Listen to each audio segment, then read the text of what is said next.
Masechet Megilah Daf Gimel. We have some fantastic tangents today. We're starting off with a few statements by the Rabbi Yirmiyah, or in the name of Rabbi Chia bar Abba. We saw one already, so we're going to see three more.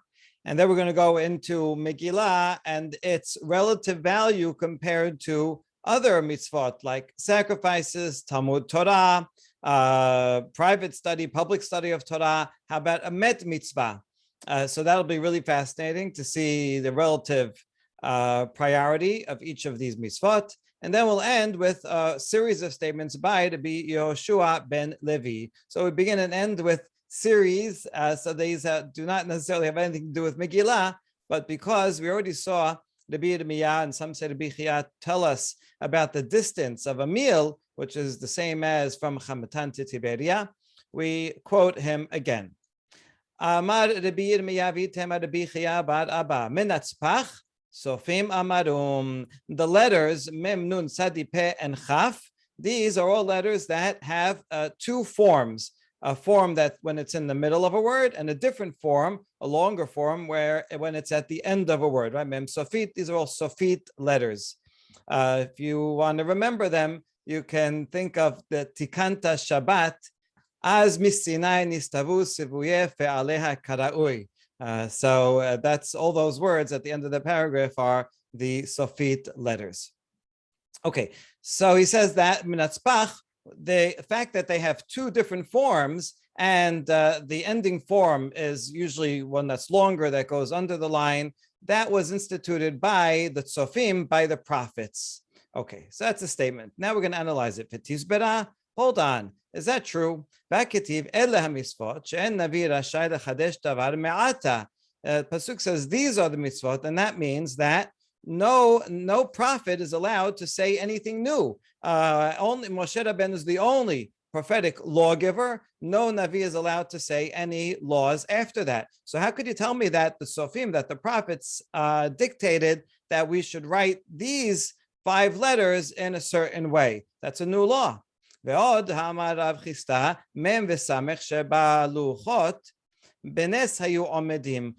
tradition that the luchot were given. It says mizeh umizeh hem ketuvim. In Peshat, that just means that they're double-sided. If he was writing one, and then it gets to the end of the column, flip turns it over and starts writing on the other side. But Midrash says that they were that the letters went all the way through, and it could be read miraculously both sides, even though it has to be right to left on both sides. And if so, most letters you can write in such a way, but mem and samech, since it's an O, has no connection. So that means you have to have a piece of stone floating in midair. If you remember how we used to have stencils, and the stencils you have to have some line for the O. So samech and mem also, talking about the mem sofit, which is a complete circle, is not connected to anything, and therefore those would have to be standing by way of a miracle. And Talmud Yerushalmi, by the way, mentions that since there's an opinion that the original luchot were given in Ketav Ivri, not in the alphabet we have now, and in that ancient writing, it's the ayin that looks like an O. So according to this midrash, the ayin would be the one that was floating. Okay. Anyway, the point is that here it says that the mem had a certain look, and so it goes all the way back to the beginning. So why are you telling me that the Sofit forms of the letters were instituted by the prophets if it has to go all the way back to the original law giving of the Torah? In mi hava havu. Oh, so we take this back and we say what we clarify. In fact, there were both types of letters, a regular sofit and a mem sofit, a regular sadi and a sadi sofit. And the problem is we didn't know when it goes in the middle and which one goes at the end. It got mixed up. And then the prophets came and clarified for us that the smaller forms of the letters, those go in the middle of a word, and the longer forms of the letters go at the end. Okay. If we look historically at writing from ancient times, ask archaeologist or paleographer, they do find that there are these two forms of letters. However, it seems that in the ancient Aramaic script, and the Hebrew shared the Aramaic script, the script that we know called Ktav Ashuri, in Aramaic script, the Sofit forms of the letters were the original forms of the letters. And then over time, because it's kind of hard to write a long letter that goes under the line, it's hard to write that. So they became condensed, and that's how we have the medial form of the letter. However, at the end of a word, then it's still easy to write the ending form because it doesn't have to connect to anything next to it. And so that's the reason why we have two forms of letters. The original form of the letter is not the regular one, is actually the ending one. And that's really fascinating. If you look in the Dead Sea Scrolls, you'll find that in some of them, it still writes many words with a mem sofit in the middle of a word. All right, so it was not yet systematized, and even in the Masoretic text, even in our Tanakh, you can find a couple of examples. Here's one from Yeshaya, chapter 9. It says le marbe hamisra. You see the word marbe is lamed mem sofit resh bet he. So there you go, a mem sofit in the middle of a word, and you can find this even in our Tanakhs. This is a leftover remnant of the time when Sofit letters were used even in the middle of the word. This is a keri uchtiv. It's written this way, but when it's the keti, that's the ketiv, but the keri on the side says lamarbe with a regular mem. It's a funny keri uchtiv because it's pronounced exactly the same way and it's exactly the same letter. But the point is that the keri is updating it to the standard form, and you do see the original form here.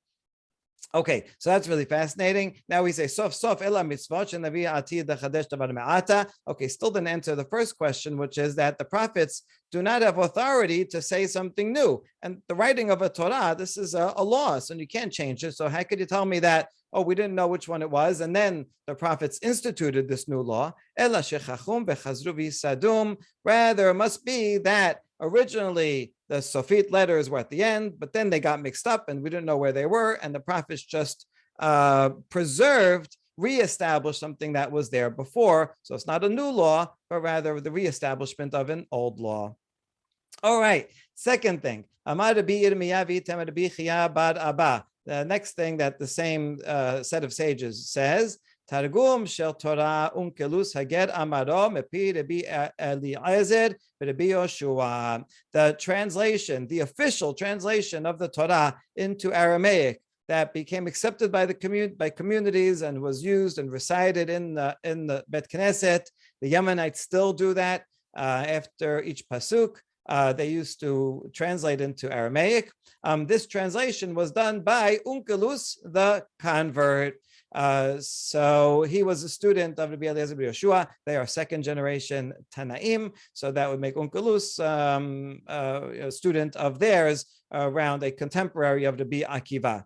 Interestingly, in other sources, we know of another person called Akila, who was also known as a convert, and he translated the Torah into Greek. And so Akila and Unkelus sound the same, and they both translated, although to different languages. So they may very well be the same person. And so that's interesting. He was a really good translator and knew a lot of languages. All right. Targum shel Nevi'im Yonatan ben Uziel Amaro mepi Chagai Zechariah Malachi. The translation of the Nevi'im into Aramaic, and if you open up Mikrot Gadolot, you'll find there Targum Yonatan. And so that was done by this Yonatan ben Uziel, and he did it based on the last prophets, Chagai, Zechariah, Malachi. Although he didn't live back then, he lived much later on, but it's a tradition from them. When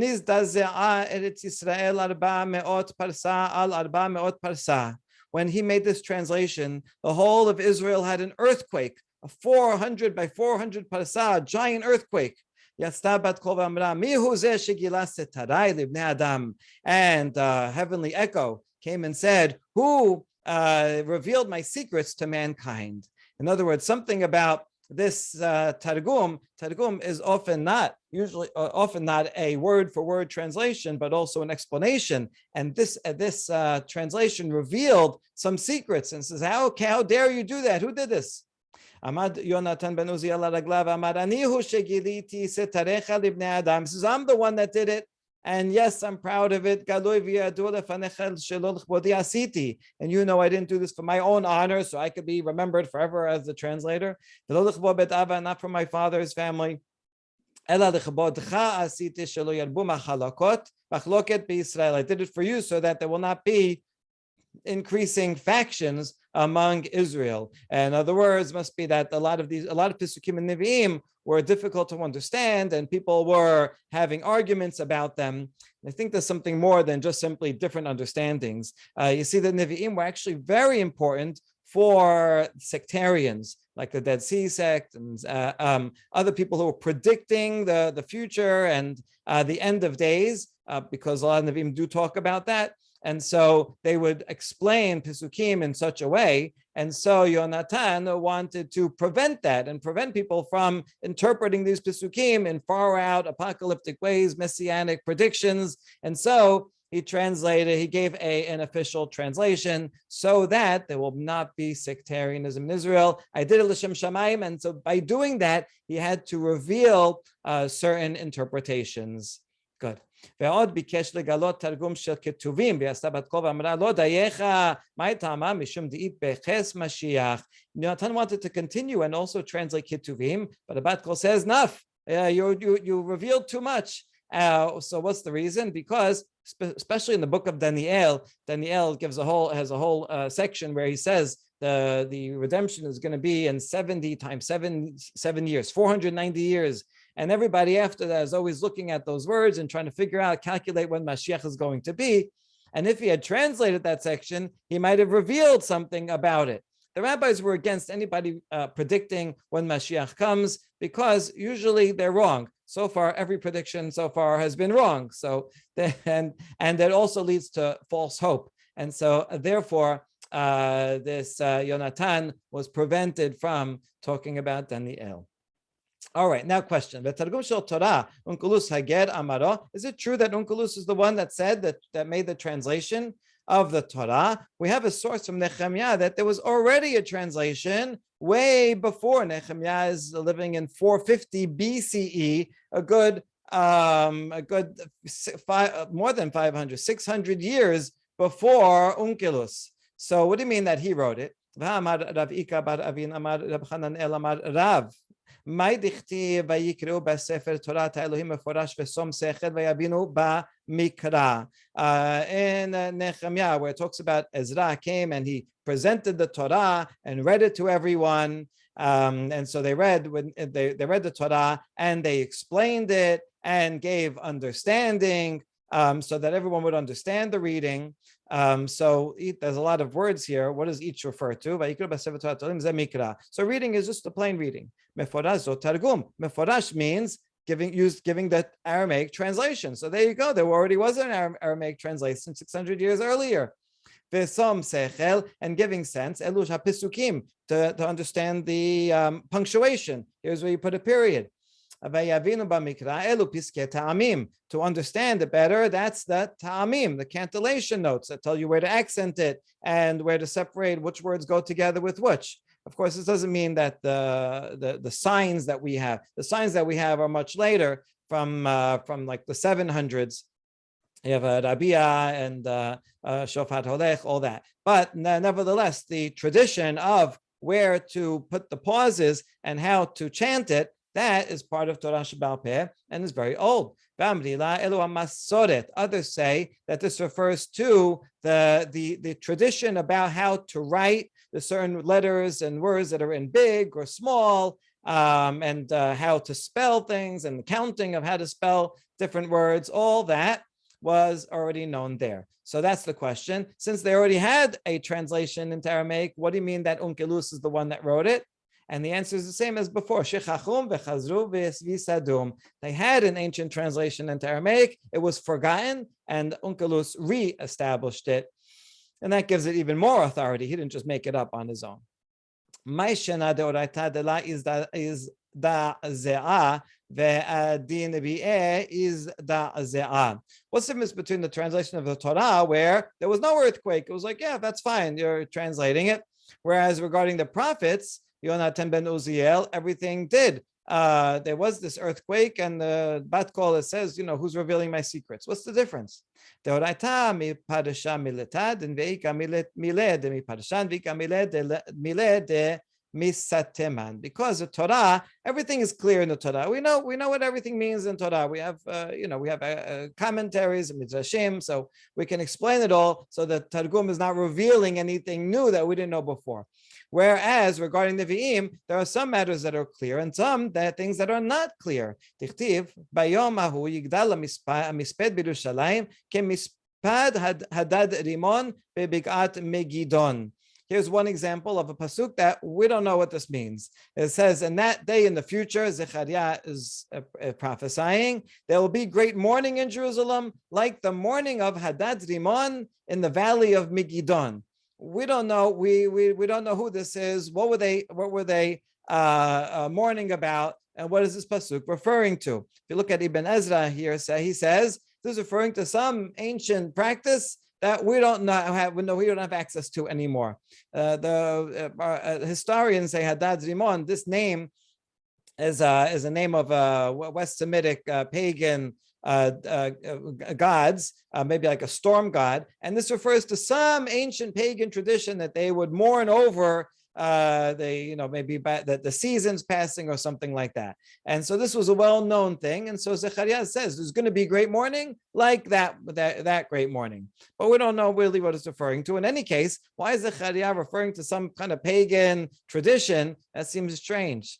So V'amar Rav Yosef, ilmale targuma dehaikera la yadana mai kama. Yosef, if not for Targum on this pasuk, we wouldn't know what it was talking about. And here's what the Targum says: Be'omah hahu yisge mispeda b'Yerushalem kemispeda de'achav bar Omri tiktal yateh Hadad Rimon ben Tabrimon. He says, on that day in the future, there's going to be great mourning in Jerusalem, like the mourning that happened when Achab, the king of Israel, was killed by some person named Hadad Rimon ben Tabrimon, Beramat Gilad, and it happened there in Gemat Gilad.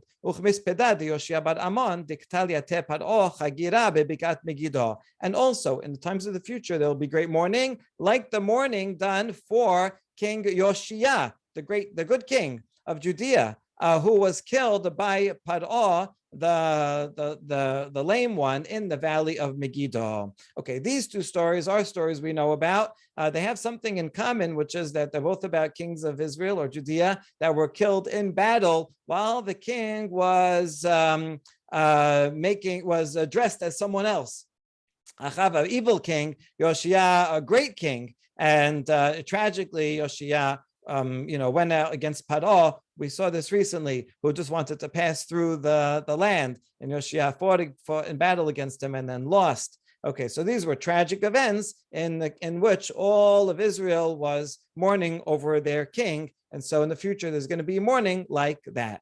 And so what you see is that in the original pasuk, Hadad Rimon in Bikat Megidon is actually referring to two different things. And so we're reading it more allegorically and with reference to not a mourning over a person named Hadad Rimon, but something that he did, mourning over Israel. And this brings the references into something that we do know and explains the pasuk. And so here's an example of, if we didn't have the Targum, we wouldn't be able to understand this pasuk at all.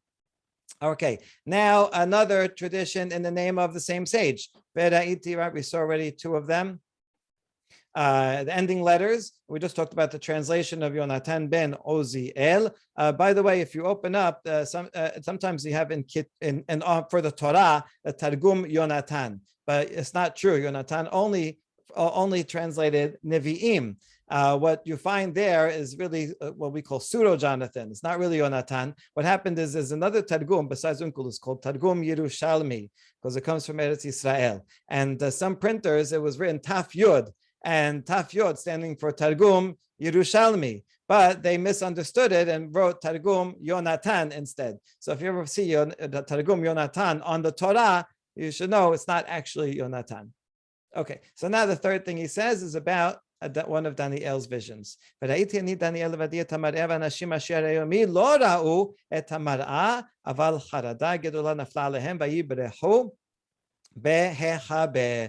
says, I saw this frightening scene. He sees a man with fiery eyes, and he says, the other people that were with me didn't see, even though I saw, it looks like this man was right in front of me. Only I saw it. They didn't see it, but they did have a tremendous trembling. So they had some sense that there was something there, even though I was the only one that could see it. And those people that were with me went and ran away and hid themselves. Okay. Man niu anashim. Who were the people that were with Daniel when he had this vision? There we go. Here's our tradents. Either the Yirmiyah said this, or some say Rabbi Chia bar Abba said this.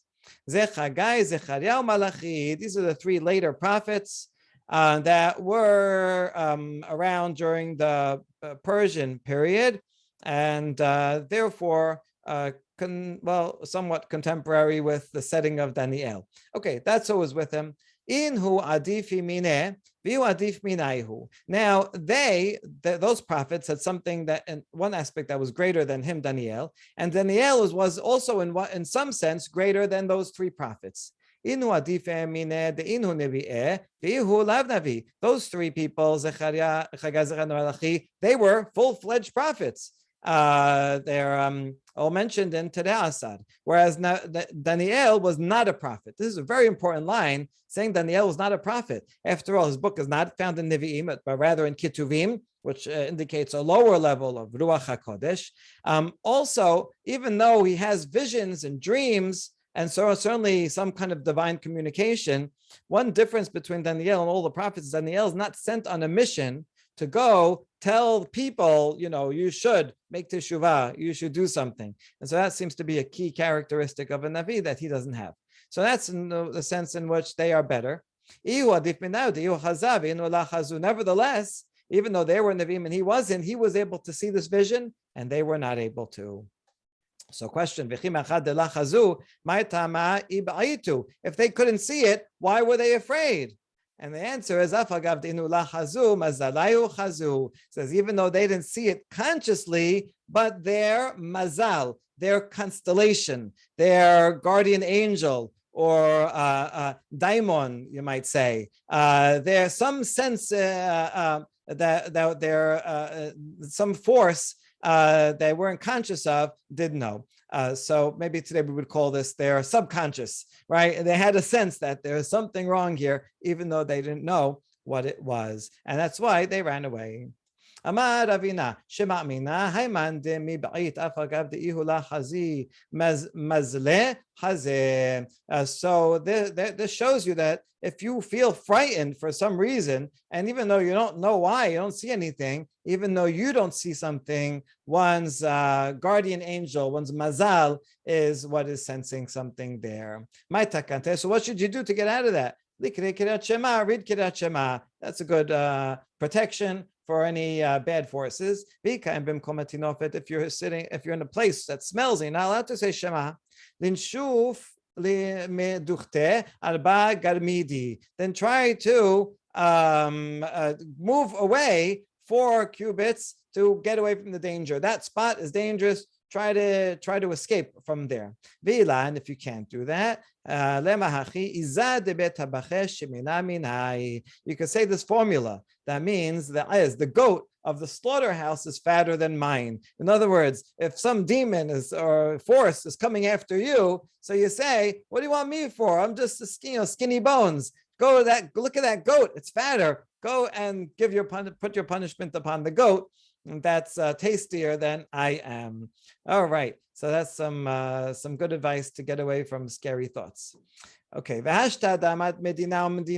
now we get to the halachic section of today, which is we're going to see that Megilah, reading Megilah, overrides sacrifices. It also overrides the learning of Torah.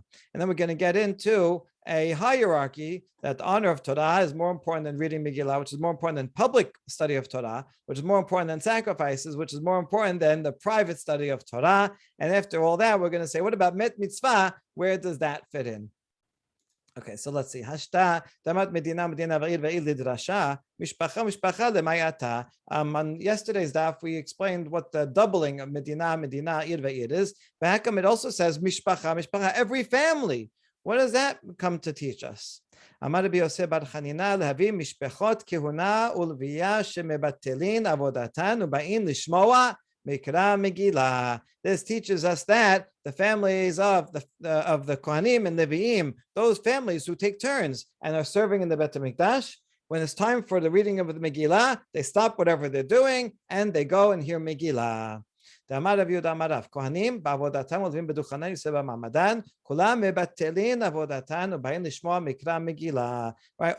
everyone who's involved in the temple service, and this one adds also Yisrael b'ma'amadan. They're reading the special readings for the ma'amad. They all stop what they're doing and they come and listen to Mikra Megilah. Okay, great. Tanya Namihachi, we have a braita that backs us up.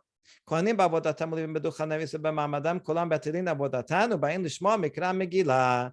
Same exact words, almost same exact words, and except this is now a braita instead of a statement just only in the name of Rav. Mikan samchu shabet Rabbi shembatilin tamud Torah ba'in lishma mikra Megilah kama chomer ma'avoda. Based on this braita, the house of Rabbi they would stop the study session, stop learning Torah, and go and listen to the reading of the Megillah. And they figured it's a kal vachomer from the temple service. If the temple service, the sacrifices, which are very important, and yet the reading Megillah overrides it, so all the more so Torah, which is lesser value than the sacrifices, all the more so. Okay, now you can already predict that the rabbis aren't going to let this go. What? Temple service is more important than Talmud Torah for the rabbis, right? Talmud Torah is much more important than everything.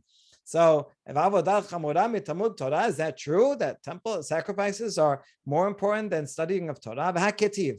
And now we're going to learn this from a conversation between Yehoshua from the time of Moshe, when he was in Yericho, and an angel that appeared to him. And we're also going to go on a little tangent about this conversation. Before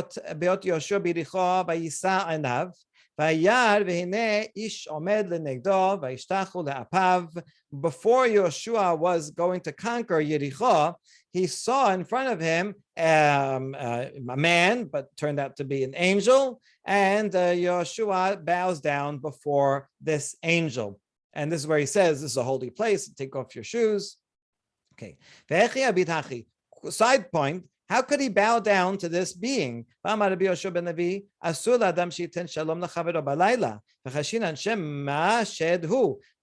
says you're not allowed to, by the way, Rabbi Yoshua ben Levi, we're going to see a series of statements in his name at the end of today's daf. He says you're not allowed to say hello to someone using the name Shalom. Shalom is also a divine name. And you can't do that at night because maybe this person saying hello to you is actually a shed. And so you shouldn't confront a shed. So that's the question. How does he know who this is? He asked him, who are you? And he says, I am the captain of the army of Hashem. So there you go. He's not a demon. He's a good guy. Wait a second. Maybe he's lying. Maybe it really is a demon. And the demon, of course, no demon would say I'm a demon. He would say I'm someone that you could trust. Even demons follow the rules, and even the demon would not say God's name in vain. And here he says, Hashem. So that's why he knew he could trust that he's not a demon. And that's why he was able to say shalom to this angel. Okay, good. Now, Amar lo, what was the point of the angel coming? In Navi, it doesn't give any long conversation, but the rabbis fill it in. Amar lo, emesh bitaltem tamid shel ben harbayim, v'achshav bitaltem tamud Torah. The angel comes to Yehoshua and says, yesterday you didn't do the korban tamid offering. Why didn't they do that? Well, maybe they were traveling, preparing for war, so they weren't able to set up the Mishkan, and they didn't have time. Okay, that's one bad thing you did. But now you're not learning Torah. even though you're fighting. So you're fighting during the day. At night, you have some time in between. You should be studying Torah. That's what the angel came to tell Yoshua. Amar lo al eze mehen bata. So Yoshua says, well, which one in particular are you coming to rebuke me about? Is it about the not doing sacrifice or about the not learning Torah? But there's a good proof for Hesderi yeshivot, right? Yeshivot where they study Torah and they fight in the army. They do both. Amar lo ata bati miyad. So he says, now I came after the second one because you stopped learning Torah. Miyad vayalin Yoshua balaylahu betoch ha'emek. And so immediately Yoshua went and slept that night in the valley. So literally just means he slept in the valley. But we are taking this to mean, he went and delved into the depths of the study of Torah. This pasuk is not actually a pasuk; it's a combination of two different pasukim, which are after Yericho. So we're combining things happening before Yericho and after Yericho, putting all together to get this fun story. Amar Rav Shemuel bar Unya. And what's the point of bringing this whole thing? Is to learn that Torah is more important than sacrifices, because after all, this angel comes to Yoshua to rebuke him not on the sacrifices, but only on Talmud Torah. Now that's the question. How come up above we said that the house of Rabbi Yehuda Nasi, they stopped learning Torah to read Megilah, and they learned the Kal Vachomer from sacrifices? The Kal shouldn't be a Kal Vachomer. It's the other way around. Torah is more important. And the answer is La Kashya, Had Rabim v'Had Yachid. One's talking about the public study of Torah. In Yoshua, it's talking about on the national level, everybody's fighting, and now nobody's learning Torah. So on the national level, study of Torah is more important than the korbanot, which are also on a national level. But if you're talking about one individual studying, then that's less important. And so the people of the house of the Nasi, they were individuals studying Torah, and so they should stop their learning and they should go and hear Megilah, because individual study is less important than sacrifices, and that explains the Kal Vachomer. Okay, now we wonder, is this true? Yachid Kal, is it really true that individual study is less important than sacrifices? Nashim b'moed me'anot aval lo metapechot. The proof is going to be from the end of this Mishnah. It's Mishnah in Moed Katan, but the beginning of the Mishnah we learn anyway. It says that on a holiday, on Chol HaMoed, when we do sacrifice, when we do funerals.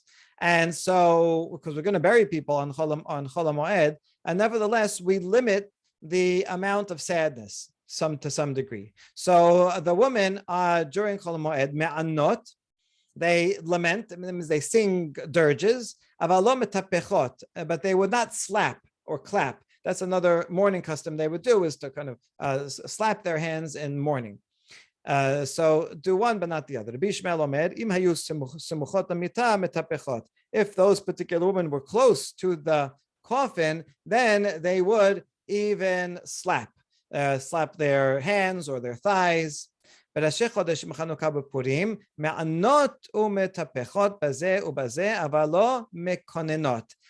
to be Rosh Chodesh or Chanukah Purim, not Chol HaMoed, so these are of lesser status, and so therefore on those days they may both sing dirges and clap, but they should not wail. Generally, there would be women, and you even would have women that would be hired to be the professional wailers, and then they would make everybody very sad and cry, and they would do a call and response with this. So that is not appropriate to do on any of these days. Amar Rabba bar Huna, en moed bifnei tamid chacham kol sheken Chanukah Purim. Regarding that Mishnah, Rabba bar Huna says there we don't consider it a holiday when it comes to the death of a Talmid Chacham. If a sage dies, then we pull out all the wailers and we do everything, even on Chol HaMoed. Kol sheken Chanukah Purim, all the more so on Chanukah Purim. Now, if you mention here Purim and you're saying that for the burial of a Talmid Chacham, that 100% overrides Purim, that seems like it would include also the reading of the Megillah. And here, this is talking about one individual, one rabbi that died. We overrides the overrides the whole Purim, including the reading of the Megillah. So now this is a challenge to what we said before, that only public Talmud Torah is very important, but private Talmud Torah is less important than the temple service. But here we see it's more important than even reading Megillah. Okay, so that's the question. According to that, if you're learning Torah, you shouldn't interrupt your Torah learning, and you should not to go in and listen to Mikra Megillah. And the answer is Kevod Torah Ka'amart. Kevod Torah Diachid Chamur, Talmud Torah Diachid Kal. This is different. Here you're talking about the honor of Torah. Even the honor of an individual is very chamur, because here we're honoring all the Torah that this person studied in his lifetime and all Torah that he represents. That is a high status, similar to the Torah study of the masses, even more actually.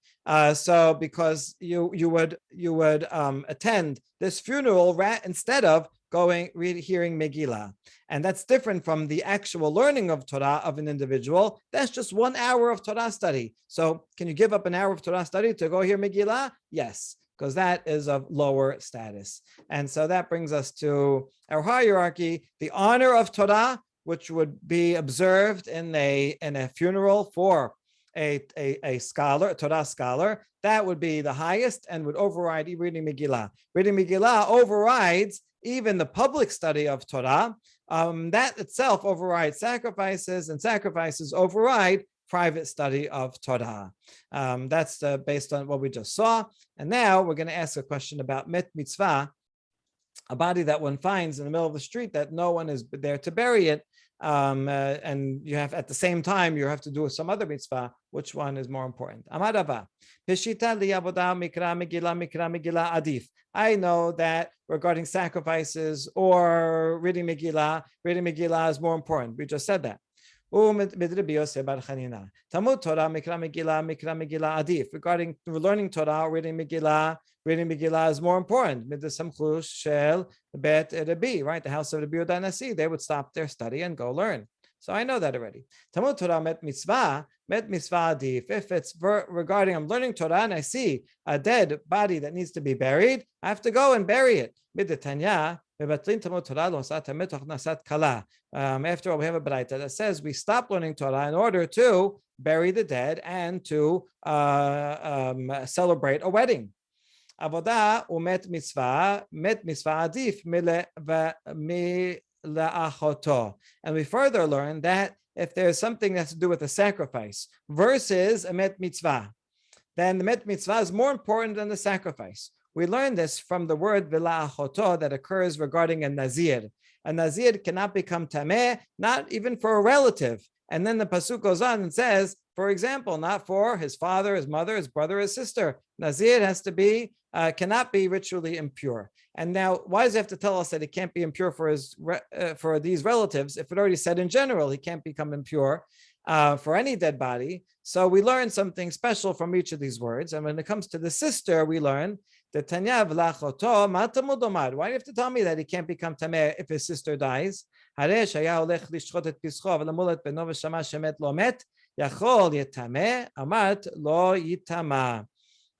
So I already know from the general rule that he cannot become tameh. So it comes to teach us another case. And the other case is when he's on his way to do Korban Pesach. To Korban Pesach, you have to be tahor. Or another mitzvah of doing Brit Milah for his son. And all of a sudden he hears that a relative of his dies. So can he go and be tameh? And then he will lose out on doing Korban Pesach. So that's why it says, Lo yitama, he should not become tameh and lose out on doing the mitzvah. All right, that's regarding if he has Korban Pesach versus a relative. And we're assuming here that relative has someone else who can do the burial. So he doesn't have, it's not like she's not going to be buried at all. Someone else is doing it. So he doesn't have to stop his korban. Here's how you learn that met mitzvah is more, that a regular thing, a regular burial doing korban is more important than a regular burial. And now, can I learn that that's true for a regular burial? Maybe also for a met mitzvah. I'm on my way to go and do Korban Pesach, and I see a body in the street that no one is burying. Can I just pass by it because I don't want to become tameh? So we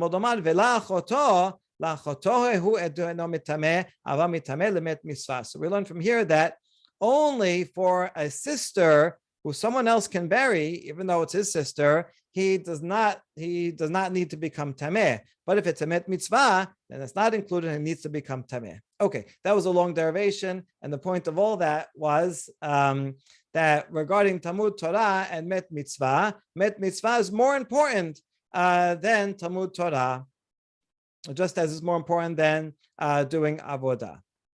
Okay, all that Rava says I have sources for, but that was all introduction to his question. Here's his question. If I'm going to read Megilah and I see a body that needs burial, should I bury the body and miss out on Mikra Megilah? On the one hand, maybe reading Megillah is better, more important, because that publicizes a miracle. That's a public need. Or maybe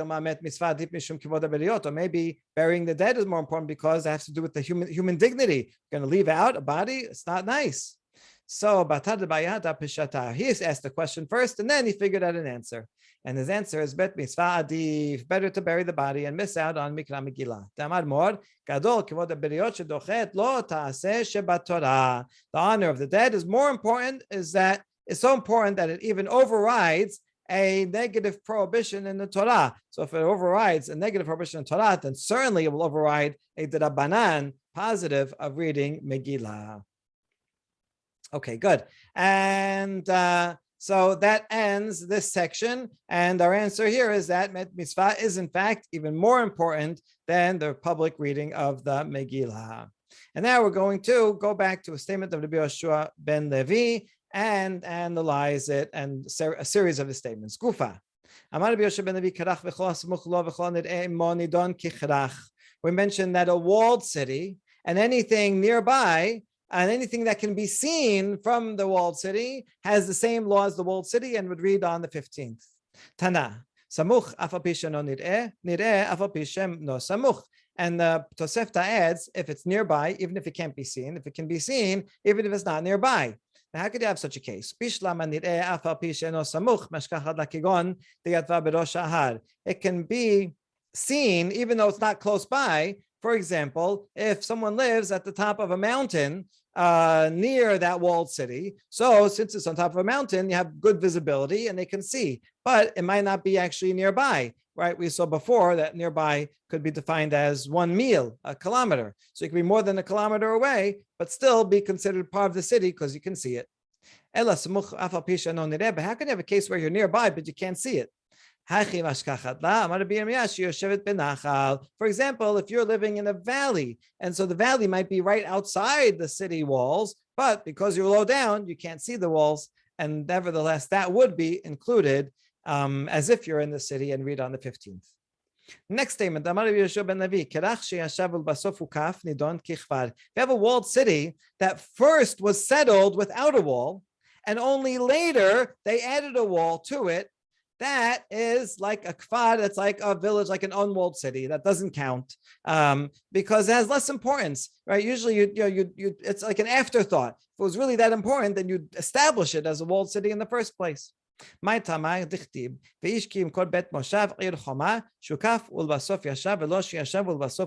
learn this from another law in the Torah itself in Vayikra, where it does distinguish between walled cities and outside. If someone sells a house in a walled city, then they only have a year to redeem it back if they want it back. After that, it goes forever to the new owner. Even during a Yovel, it doesn't go back to the original owner. So that's another law in which you have to know, is it a walled city or not? And by the way, the Talmud does say over there also that we define walled city, a wall from the times of Yoshua ben Nun, also for that law. So that's interesting. And so here we learn that it has to be, in this pasuk, it looks like if you buy a house in a walled city. So it sounds like it was walled, and then he built the house there, and not the other way around, that he lived there and then built the wall. So therefore, it has to be an initially walled city. And next law from the same sage, Amar Rabbi Yoshua ben Levi, Kerach she'en bo asara batlanim dinon kichfar. Even if you have a walled city, but you don't have 10 idle people in it. If you have a big enough city, important enough city, then there'll be 10 people who have nothing to do. They hang out in the Bet Knesset. Anybody comes and needs a minyan, they know there's a minyan there. And so that's one feature that is required in order for something to be called a walled city. Maika mashmalan, what's he teaching us? We already know this from the Braita, the Tanena, Ezohi Eid Gedola, Kol Sheyesh Ba'asara Batlanin, Pachot Mikan Ereze Kefar. He says, what does it mean a big city? It has to have 10 idlers. Less than that, it's like a village. So the answer is Kerach isterich le afagav de mikla'i le me'alma. Oh, we want to know this regarding a large city, that even if the idlers happen to come from elsewhere, but they're not actually from that place, and so you have them, but because they're not from there, it's still called a village, and that's the chidush that he's adding to it. And next one, Amar Yoshua ben Levi, Kerach shecharav ulbasof yashav nidon kichrach. If you have a walled city that was destroyed and then resettled, yes, it's still considered a walled city.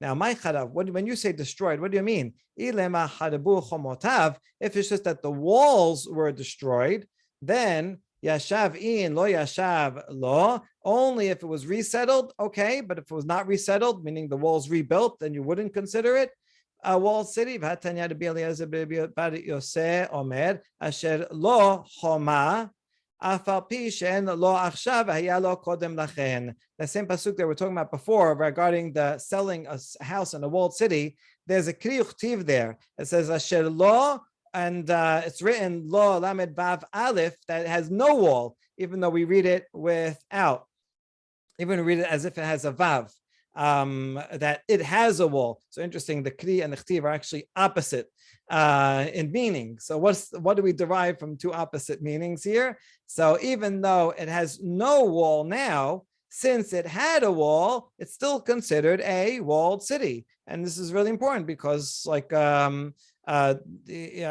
Jerusalem even now doesn't have a full wall, the full ancient wall that it had in the time of Yoshua, but because it was once walled, it's still considered walled. So therefore, what does he mean? That's to say that it was destroyed and rebuilt. Only if it was rebuilt, that is considered like a walled city. That's not true. Even if the wall is not rebuilt, it's still considered a walled city. Rather, what he must mean is that a walled city that had 10 idlers, and then it lost those idlers, and then it's treated like a village. If the idlers come back again, then we'll treat it like a walled city once again. And so we'll have even more statements by Rabbi Yoshua ben Levi tomorrow. Baruch Adonai Olam. Amen.